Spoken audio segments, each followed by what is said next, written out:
The rest of the day was one of rest for Lyra and I, but Colt was all a bustle with the ceremony at hand, and being stallion, everyone needed his attention. The evening came with a sunset of pinks and oranges, the clouds white with yellow trimming them. The orange sun set a glow around the camp. The herd gathered round as Colt and I stood by one another. In normal ceremonies, it was just the father by the stallion's side of the child, but Colt made changes to this tradition. "You are my missing piece. Why would you not be by me in times of greatness when you've always been by my side in the darkest of times?" he said. I saw my father and mother in the herd up front. Mother was always uncomfortable around the herd, and father was most ashamed of what he had done in the past under Hart's control. Grandfather had disappeared, no one knew to where, and uncle stood alongside everyone, taller and more muscled than most, showing his pride in Colt, his son. Abel stood firm on Colt's other side, looking around with his eyes as if searching for something, but his head made no movement. "Welcome to all who have come today for our fillies ceremony to become one of the herd," Colt announced. He took Lyra in his arms. She was so lovely in Lavender's gift of a white dress, her black hair flowing with the breeze on top of her head. The life of anyone in the herd is a hard one. We work the day and worry the nights, but life also has its joyous moments. The spring brings new life. A filly born to the spring is said to carry a long, happy life. With that, let Lyra enter the herd until the day she makes her choice in love. Uncle took the stage holding a small pillow. On it was a very small needle which never rolled off. Uncle looked to Colt, who nodded as Uncle took Lyra's foot carefully, slightly poking in as only a single drop of blood formed. Colt held her foot still as she started to cry, walking her over to a horse filly. It was the first filly foal born this year. Black in color with a white diamond on its head, it was tied being held by a lead. Colt took her foot and placed the drop of blood on the horse's head directly on the white diamond. Normally, the stallion would do this to his own horse, but this filly had great meaning to Colt. This was Diligence's only son's only daughter, and Colt wanted to have a piece of Diligence in the ceremony. As Colt turned around, everyone was yipping over the crying baby, and my mother jumped with surprise to the noise. Without the water, she was always a nervous wreck. Her and father seemed more distant as well, come to think of it. Abel, still beside us, turned his head to match his eyes' gaze. Colt and I, as though one with Abel, did the same. There, coming from a distance, was Henry wearing a brown suit and teal blue tie. He was slightly more scuffed with a 5 o'clock shadow, longer, less kept hair, but it was him just the same. Some faces you don't forget. Colt handed me the baby, walking over to Henry. "If I would have known you were coming, I would have sent you a horse. Welcome." "Yes, well, sorry for this unexpected visit. I do prefer to walk." "To walk here? That's at least 5 months. Is all well?" "All is well, as can be expected," he said tiredly, slightly looking over to me. Colt put his hand on his shoulder. "Come rest, then we can feast and talk. It's our daughter's day this day." "Congratulations to all of you. Forgive me, but I do believe I'll take you up on your offer on rest, but lately, my stomach doesn't welcome food of most sorts." Colt looked to a few mares. "Take him to the visitor's hut. Bring him hot water for a bath." Looking back to Henry, "There are some fresh clothes if you wish to change. The mares can wash your clothes. It's no trouble." "I do prefer these, but thank you. A bath is more than enough." With that, he went off with the 2 mares. When he was gone, Colt leaned toward me. "I wonder why he is here? To come all this way by foot, does it feel off to you?" he whispered as I interrupted. "Maybe he just needed a change of pace. You know what he goes through." "Perhaps, but I would think this to be torture to him with no peace. You should be the one to talk to him. I think he cares for you more than I. We really never made amends." I was silent. I wasn't sure how to answer, but Abel spoke up. "Forgive me for speaking out of turn, but I think our stallion is wise in his choice. You should speak to him privately after he's rested. Perhaps the underground would make him more comfortable, and if he has much to say, others' ears cannot listen there." "Very good, Abel, very good. What do you say, my snow feather?" I puffed my lips. "All right, if that's what you think is best." Colt looked to Abel. "You go with her, just as a small precaution." "As you say, my stallion." Abel touched his own chest in acknowledgement. I looked to Colt. "If I do this, I only ask that you take tonight to sleep. You need rest. I will have Gretchen watch Lyra." Colt smiled and kissed my cheek, then touched our daughter's head.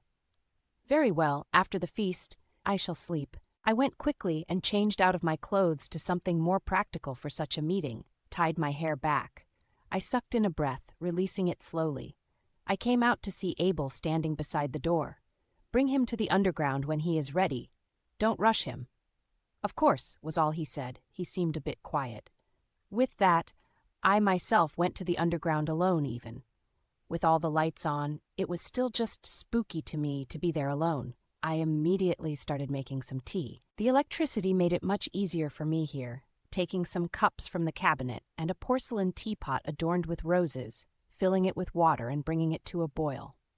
I then found some chamomile tea packs. I never cared for the flavor, but enough honey made anything tolerable. I turned the heat to low, placing sugar, honey, and milk on the tray along with the cups, carrying it to the table, placing it down slowly on the edge of the table. I sat in the chair I had sat in so long ago, looking around. I just sat. It was far and few between that I had the actual time to just stop. It was a while before I heard multiple footsteps. I knew the one to be Abel's. He still walked like a Great Dane, all cumbersome. The other footsteps were slow, neat, precise, clearly Henry's. They entered the room. I continued to sit. "Henry, there is some chamomile tea on the tray, if you wish to grab some." "Abel, would you mind getting the pot of water for us?" Abel nodded and went toward the kitchen as Henry came closer to the table's edge. He stood there a moment, looking down at the tray for a moment. Within a second, he took his fists, slamming them on both sides on the tray, holding his weight by his fists. His eyes came up slow and harsh with his face as his fists slowly released into a grasp on a cup. Abel was already back holding the teapot after hearing the noise. "Give it," Henry demanded. Abel looked to me, and I nodded. Abel slowly handed it over before coming to stand next to me, but his large hands on my shoulders. I knew he was ready to push me from a fight if need be. Henry poured the water into the cup. It's funny how clear, perfect water can be. Fun fact, did you know tea was first used as medicinal, but medicine can be a bitter pill to swallow? Water on its own does so much good for your body, but some people just think they have to make it better, he said slowly, calmly as he continued. But all it takes is one thing to make it brown and dirty. He took a tea bag, placing it in the cup as the clear water slowly turned a light brown, then darker. He placed his free hand on the bear-shaped honey bottle. Then the honey, oh how sweet it is, he started to pour it in as he continued. Oh sure, it will mask the bitterness, but eventually, the more you need, more and more, until the sweetness itself makes you vomit unless your liking is sugar, a manufactured happiness that has the same results. The cup started to overflow. He took the cup looking at the intricate pattern of roses, the tea and honey mixture spilling all over his hand as he placed the cup down carefully. Then he picked up another cup, pouring water into it, placing a tea bag in it. He picked up the teacup and the sugar bowl, walking over to me slowly, his eyes that of a shark. Abel stood in front of me, but I put my hand on him and moved him back. "It's all right." Henry stopped and placed the cup in front of me, then leaned in till he was eye level with me.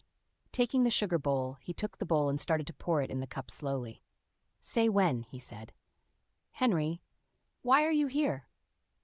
He smirked in almost a breath, then looked down to a sugar-filled cup, then looked up to me standing up. He threw the sugar bowl at the side wall where it shattered into pieces. "The question," he said, bending back down to my level. We were eye to eye. I could feel his warm breath. "The best question you could have asked is, why am I here, Vita?" Abel came back between us, standing tall, his shirtless body's muscles tense, ready to strike like a snake. "What are you talking about?" Abel snapped. I decided to stand myself. I put my hand on Abel's hot shoulder. "He knows." Abel was still somewhat lost as I continued to talk toward Henry. "How long have you known?" "From the second it was activated." "Then why wait till now to come?" "The pain was so unbearable it took this long to learn to manage it," he looked to Abel. "I'm not going to hurt her, so you can just relax muscles." "Just the same," Abel said, taking a less tall stance. I looked to him clearly. I could see the pain in his eyes. "What do you wish to do?"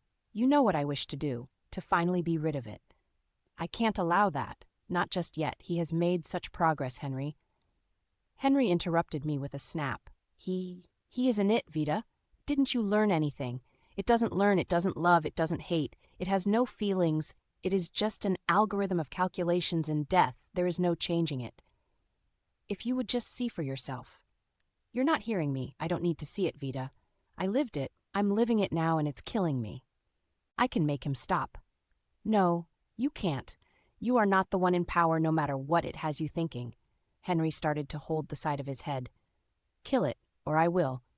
But Henry, we are so close to figuring out how to help you. Me, you can't make me. You did this for me, Vita. Don't even try that.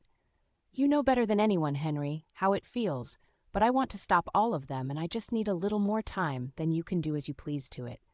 More time, don't you understand that is what it wants? More time?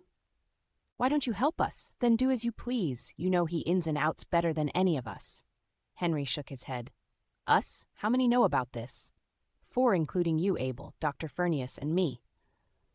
I was almost certain Colt was in the dark. He's too much like me to allow this. You're right on that, I said shyly. You tell him, Vita. No, you tell him or I will. Tell me what? I heard a new voice enter the room. It was Colt. He looked over to the wall with the shattered glass. Is everything all right? He said slowly, looking to me. Ask your wife! Henry was still looking at me, his back turned to Colt. Vita?